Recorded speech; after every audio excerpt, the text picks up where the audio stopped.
Good evening, my dear folks. J. Scott Phillips here, and tonight we are bound for the outre with a look at Arthur Conan Doyle's third Sherlock Holmes short story, The Red-Headed League, which first appeared in the August 1891 issue of the Strand Magazine. And then we will also take a look at the artwork by premier Strand Sherlock Holmes artist Sidney Paget. This is another one of my offerings to the now annual BookTube event, Holmes is Where the Heart Is, that comes along every February now. And it is hosted by 5 great co-hosts. I will leave links to all of their announcement videos in the description down below. But this is week 3 now of Holmes is Where the Heart Is this week. And it is to focus on Sherlock Holmes pastiche fiction, which are stories written by authors other than Arthur Conan Doyle, but in the tradition of the original Sherlock Holmes stories and in the same style. Now, week 2 was on the short canon, the original stories by Arthur Conan Doyle, his short stories, not his novels. I'm going to ignore the pastiche week here for week 3 and do another one of the short stories because they're so much fun and there's a lot of them. And that kind of builds the foundation for any pastiche fiction that's ever done anyway. So maybe I'll get to some pastiche fiction at some point down the line. But for now, we're going to do the third short story that Arthur Conan Doyle ever wrote about Sherlock Holmes, and that is The Red-Headed League. But before we get into that, like I say, I've done a few of these videos already. I'll leave a link to that playlist down below. I started a playlist for those. And this will pick up where the last episode, where we left off, where we were discussing A Case of Identity, which was the second short story that Doyle wrote. But before we get into that, let's catch up a little bit with where we last saw Arthur Conan Doyle just after he wrote A Case of Identity and is launching now into The Red-Headed League. By mid-April 1891, Doyle had delivered his third written Sherlock Holmes short story, The Red-Headed League, to the Strand Magazine.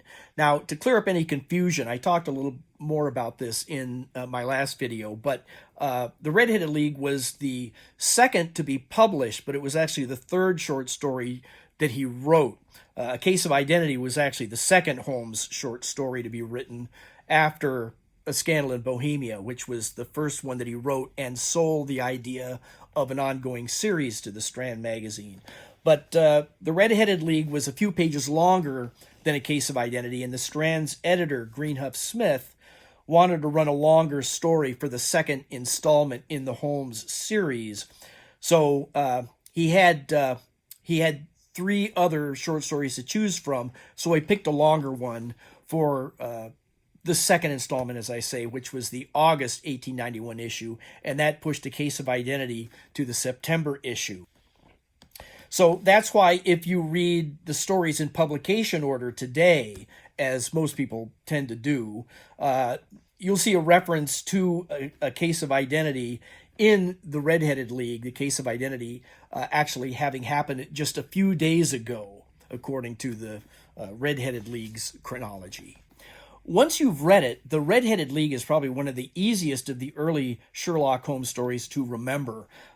It's a lot of fun, but it's mostly because of the circumstances involved around Mr. Jabez Wilson are just so bizarre and quirky, seems to make absolutely no sense at all. And, of course, that's exactly the type of case that Sherlock Holmes loves to tackle. He's bored with the ordinary, and he craves the extraordinary puzzles to unravel. But this is a story, as I say, of Mr. Jabez Wilson, who is a red-headed pawnbroker who is kind of struggling. He's having a hard time making ends meet, but he hears of this opportunity, this job in town that will pay a fairly decent salary for very menial work, but it is only being offered to men with bright red hair. The brighter red, the better. And so he goes into town to apply for this job and is immediately hired, well ahead of lines and lines of other red-headed men waiting to apply. And he gets the job. He starts immediately, and after 2 months, the business seems to be shut down for no reason, with no notice whatsoever. And as confused as he was about why he has this job in the first place, he is equally, if not more, confused as to what happened to the business all of a sudden. And so, of course, he goes to Sherlock Holmes to try to figure out how to get to the bottom of this. And Holmes, of course, wants to jump right in.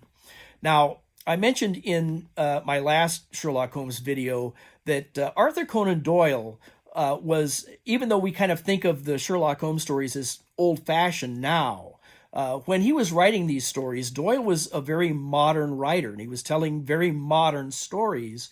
And in fact, in this particular case, he was anticipating kind of a new con game that was going on in America in those days. It was just evolving in the late 1880s, and he's only writing this in 1891 here. So I'm not sure if he was anticipating it or if it was just a coincidence that he came up with this idea, but on his own.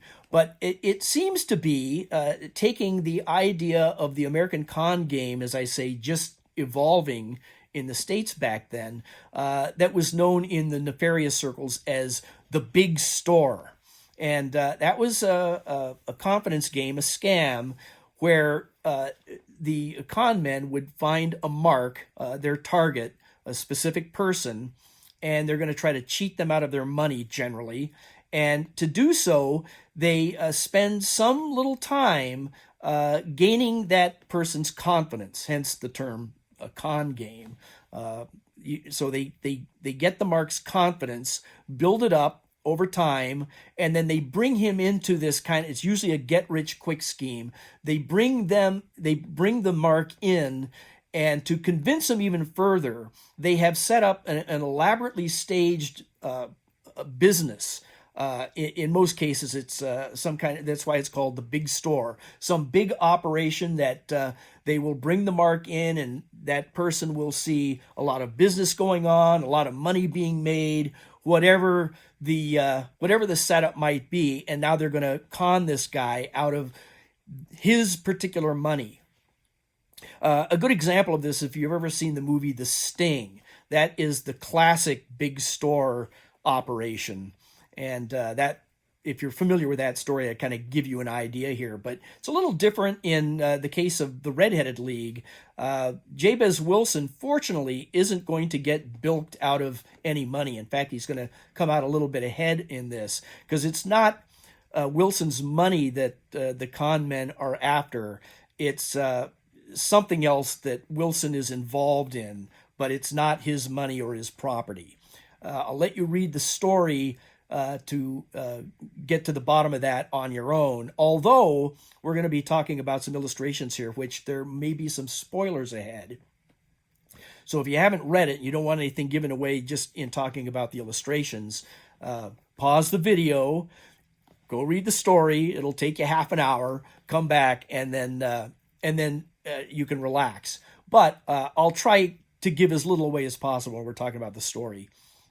But anyway, as I'm saying, the Red-Headed League, definitely one of the really fun stories of the early Sherlock Holmes stories, and because of its bizarre situations, one of the most memorable. And in fact, in Washington, D.C. in 1914, the office of the Assistant Secretary of the U.S. Department of the Navy was none other than a young Franklin Delano Roosevelt. And a buddy of his was none other than the crime reporter Vincent Starrett of the Chicago Daily News. And Holmes fans probably know him best as one of the preeminent Sherlockian scholars.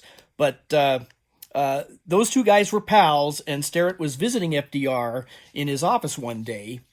And since they were both avid readers, one subject led to another, and they wound up talking about Sherlock Holmes.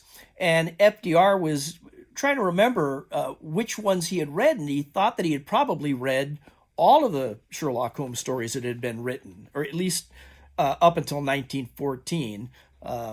Fortunately, there would be more stories to come later on. But as of then, he thought that he'd read all of them, was trying to remember them, and so he asked Starrett in his fine transatlantic accent, what was that one story about the redheaded dude who had to copy out of the encyclopedia by hand? And Vincent Starrett said, that was the Redheaded League. That's the one everyone remembers. And again, for all the reasons that we just chatted about, all the bizarre things that Doyle threw into the story. And then Starrett also said that that happens to be Conan Doyle's own favorite Sherlock Holmes story, which is nice to hear now, because you don't often hear about Doyle saying anything nice about his own Sherlock Holmes stories. It's good to know, at least as of 1914, that he did have a favorite, and it was the Redheaded League. All right, now let's move on to the second part of the video here and chat about the illustrations. But before we do that, let's just check in for a minute here with the illustrator himself, Sidney Paget. Paget had been commissioned by the Strand to create the illustrations for all the coming Sherlock Holmes stories, of which there were to be 6 in total at that time. And by the beginning of the summer of 1891, his first batch of illustrations for A Scandal in Bohemia for the July issue were just finishing up. Now, he had Doyle's manuscripts for the first few stories already, and was starting in on the second one, A Case of Identity. But then Smith, the editor, switched around the order of the stories, and so now Paget had to drop what he was working on and instead start drawings for the Redheaded League, which were now going to run a month early, and now he was running out of time because there were 10 illustrations for that as opposed to 7 for A Case of Identity. But that was okay with Paget because, being a longer story, he would be paid more, because he was getting paid £30 for 10 illustrations, whereas A Case of Identity, he would only get paid £22 for the 7 illustrations. But it will be the illustrations that he's going to do for the 4th Sherlock Holmes story, the Boscombe Valley Mystery, that is really going to make a big difference in the Sherlock Holmes canon. But that's another story and another video, so we'll put that aside for now and move on to just look at the illustrations that Paget did for the Redheaded League. Now again, I'm going to try to avoid the big main reveal of what the Redheaded League was actually up to with Jabez Wilson. But if you don't want any spoilers at all, pause the video, go read the story for yourself, and then come on back and join us. Or if you don't care about any spoilers or have read the story already, then here we go. And we'll start with the first illustration here, where Paget introduces us to the client, Jabez Wilson. Now, Watson is just in the neighborhood, and he decides to drop in on Holmes one autumn day, as we are told, only to find that Holmes is conferring with the client, Wilson. And Wilson has already started to tell a story, but Holmes has him start over again so that Holmes can really kind of digest the bizarre details of the story, and then also so that Watson can catch up. And Paget gets all the details right as far as depicting our portly client here. Paget was always pretty good at illustrating the details as described in the text. So he captures here the frayed appearance of Jabez and his look of extreme discontent. Now, we can't see it, of course, in the black and white illustration, but we are told that Wilson has blazing red hair, hence the entire Redheaded League concept here. But, of course, Holmes takes in Wilson's entire appearance here and starts to assess all kinds of otherwise hidden details about Wilson's personality and his background and such, and then naturally, Wilson himself is astounded, as all clients are.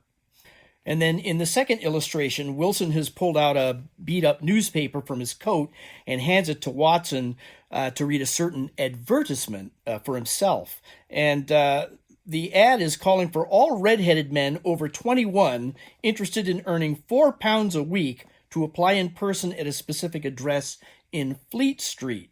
Now, I'm going to have a little fun at Doyle's expense here, but take note of Watson's rather bulky overcoat that he's wearing.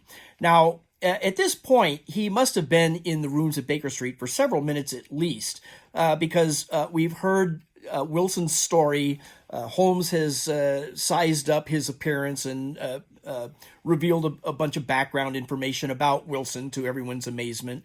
And then Watson has had time to read the advertisement in the newspaper. And yet he has yet to remove that big old overcoat. So we have to assume that it must be pretty chilly. Now, remember, we are told that it is an autumn day. And this is another example of Doyle just getting his chronology all wrong. Usually it's between stories where he gets the date of one story happening too far ahead or behind another story that he's talking about. But in this case, all the dates are just wrong within the story itself. If it's a chilly autumn day, yet this newspaper is dated April 27th, 1890. So, and that's supposed to be just 2 months ago to the day. And yet, if it's 2 months ago to the day, how can it be autumn? So these are the kinds of things that Doyle just didn't pay attention to, didn't worry about at all, but has caused Sherlockian scholars to tear their hairs out for the last 130 years. Now, these next few illustrations are part of the flashback story as Wilson is giving his narrative to Holmes and Watson about his particular case. And Wilson runs a small pawn shop at Coburg Square, and he has only 2 employees. One is a young housemaid, and the other is Vincent Spaulding, his assistant, who works for half pay just to learn the business. And then 2 months ago to this very day that Wilson has shown up at Baker Street, Spaulding showed him the redheaded ad in the newspaper, and that sparked Wilson's interest in applying for the job because Wilson has just been kind of eking out a living, and that's why he can only be paying Spaulding half pay. And so Wilson decides he could really use the extra money, and he wants to apply for this job now that Spaulding has kind of tipped him off to this advertisement. And so they decide to take the rest of the afternoon off and go and visit the office in Fleet Street and see if Wilson can apply for the job. And when they get to Fleet Street, they find the sidewalks lined for a block or two in each direction, filled up with redheaded men waiting their turn to get up in line and apply for the same job. But Spaulding grabs a hold of Wilson and kind of navigates him through this crowd of redheaded men up the sidewalk and up the stairs into the office of the Redheaded League, where they meet a Mr. Duncan Ross. And Duncan Ross sees Wilson's blazing red hair and hires him immediately on the spot. But now it's time for an historic interlude. There was a very similar advertisement that ran in the London Times on January 20th, 1920. And the ad read, "On account of circumstances not unconnected with the bequest of the late Hezekiah Hopkins of Lebanon, Pennsylvania, USA, lucrative employment for 1 day only is now available for 20 curly, red-headed men who are sound in mind and body, those who have served in His Majesty's forces and have some knowledge of acting preferred." Now, did Doyle somehow foresee in 1891 when he wrote The Redheaded League, did he somehow foresee this Redheaded League style advertisement that's going to appear in 1920? Or was it just a coincidence or what? Well, actually, it was the ad was run by the producer of the Stoll Film Company, and he was getting ready to produce a silent film version of The Redheaded League. And he wanted to get extras for the film. And so being 1920, he was running a little ad in preference to ex-servicemen just shortly after World War I.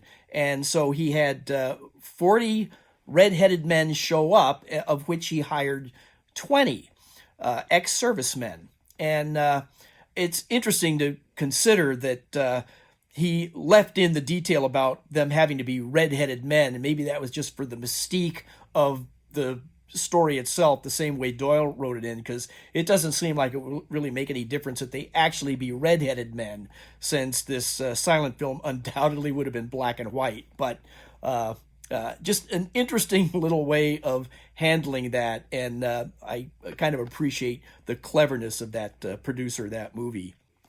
But now in the next illustration here, Paget does show us the scene where Duncan Ross and Wilson agree to the situation here. And Wilson is to begin work the next morning, but the job itself is goofy. It's going to pay Wilson £4 a week to work from 10 a.m. to 2 p.m. And this works for Wilson since the pawn shop's business is conducted mostly in the evenings. And Spaulding says that he can look after the shop himself while Wilson is away at the Red-Headed League. And so all Wilson has to do for those 4 hours every day is to sit there at a desk at the Red-Headed League with pen and paper that he has to supply himself for some reason, and copy out the Encyclopedia Britannica from A through Z. And however long that's going to take, during those 4 hours, he is not to leave that desk for any reason at all. For no other business, for no illness, for no reason at all can he leave his desk. He's just got to sit there for those same 4 hours, 10 to 2 every day, and copying that encyclopedia out by longhand. And this goes on for 2 straight months, 2 months to the day, in fact, until one day he shows up to work and finds the office door locked with a note on the door that says, "The Red-Headed League is dissolved, October 9th, 1890. And so this catches us up with Wilson's explaining his story to Holmes, and Holmes agrees. Now, it sounds pretty interesting to Holmes, so he agrees to look into the matter here, and since today is Saturday, he should have a conclusion by Monday. Now, Doyle obviously was not checking his almanac when he's writing this. He's just picking days and dates. But October 9th, 1890 was not a Saturday. It was actually a Thursday. And the general reader isn't going to really worry about that, so we shouldn't, I guess. But several times in the story already, they keep mentioning, or Doyle keeps mentioning, that this was 2 months ago to the day, and that original advertisement ran on April 27th, and now exactly 2 months later, it's October 9th. So if it is October 9th, at least that explains Watson's heavy overcoat that he was wearing, but that April 27th date is just hanging out there, and I think the general reader is still going to be counting back at least just the difference in those months. So Doyle, you keep doing that to us and making us jump through hoops to figure out how to make this real in our minds here. For the Sherlockian canon must be as real as possible. And this just keeps all of us Sherlock Holmes fans awake at night. But if we can get over that and just move on to the next illustration here, this particular drawing has become somewhat iconic over the years, and it's just a classic portrait of Holmes in situ in his element in Baker Street. This one has never really been one of my favorites. I don't really think it looks like Holmes all that much, at least my idea of Holmes. But it's showing us the classic three-pipe problem, and it gives us a little insight into not so much Holmes's methods, but maybe of his process. And depending on the complexities of a case, Holmes measures his estimate of how long it's going to take to crack the code of any given mystery by how many pipes he's going to have to smoke until he comes to a conclusion or a plan of attack. And in this case, it's going to take him 3 pipes, or about 50 minutes. And again, we see Paget's attention to detail here, because Watson has told us that Holmes has curled himself up in his chair with his knees drawn up to his hawk-like nose, with his black clay pipe thrusting out like the bill of some strange bird. Not only does it give us a good idea of how Holmes postures himself when contemplating a problem, but also gives us a colorful physical description of his appearance. Now, often Watson will describe Holmes's aquiline features, but the detail of the hawk-like nose, I think, really solidifies in our minds what Holmes really looks like. And in fact, I think that we will often judge an actor who is portraying Holmes by that famous silhouette that we see illustrated so often.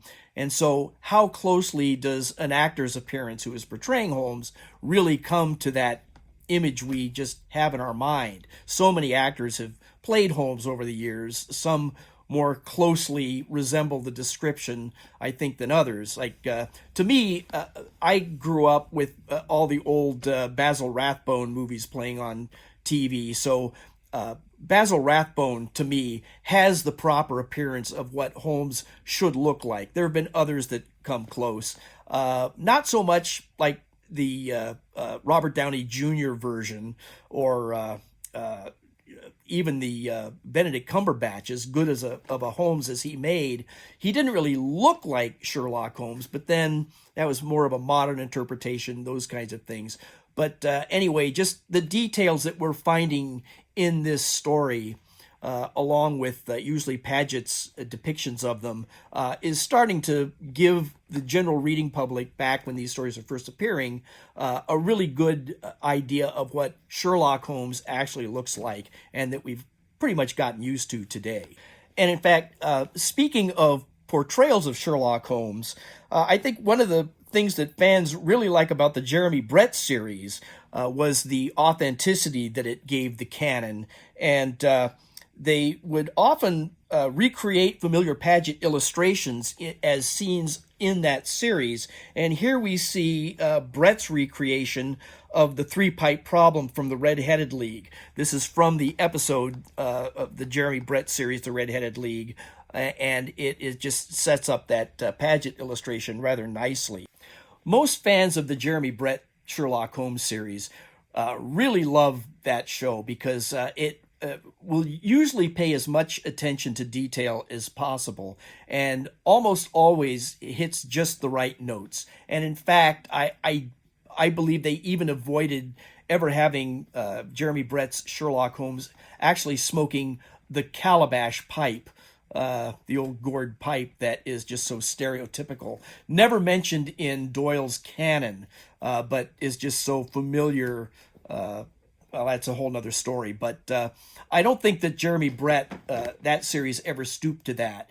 But one thing I do not like about the Jeremy Brett Red-Headed League episode is that they do take a stretch that I don't like. And that is that they set up that the criminal mastermind behind the Red-Headed League is Moriarty. And that's not the case in the original story. And it just kind of bugs me. I don't know how many people don't like that. I know that Moriarty is a popular villain, obviously, in the canon. But I always feel that he's overused. And since Jeremy Brett series tries to hit every note as perfectly as possible, that just seemed like kind of an overreach to me anyway. But now let's move on to the next illustration here. And we have Holmes and Watson now finally in action, heading down to the neighborhood of Wilson's pawn shop so that Holmes can confirm some ideas that he has about the real reason behind the Red-Headed League. So they pay a call on the pawn shop itself, and Holmes gets a quick look at Vincent Spaulding, the assistant to Jabez Wilson. And once Spaulding answers the door, Holmes just asks for directions to the Strand, and then off they go. This satisfies Holmes' curiosity and confirms his suspicions as to what's going on somehow. We as the reader don't know quite yet what he's been able to figure out, but he has done so. And now there's nothing to do but wait. He knows something's going to happen later tonight.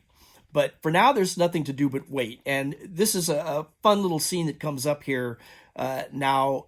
As readers, we enjoy just hanging out with Holmes and Watson, whether they're on a case or just hanging out. And in this case, they're just going to spend a little time grabbing a sandwich and a cup of coffee, and then they're going to go to St. James Hall so that Holmes can enjoy a violin concert by Sarasate, who I've got sitting right up here playing his old fiddle.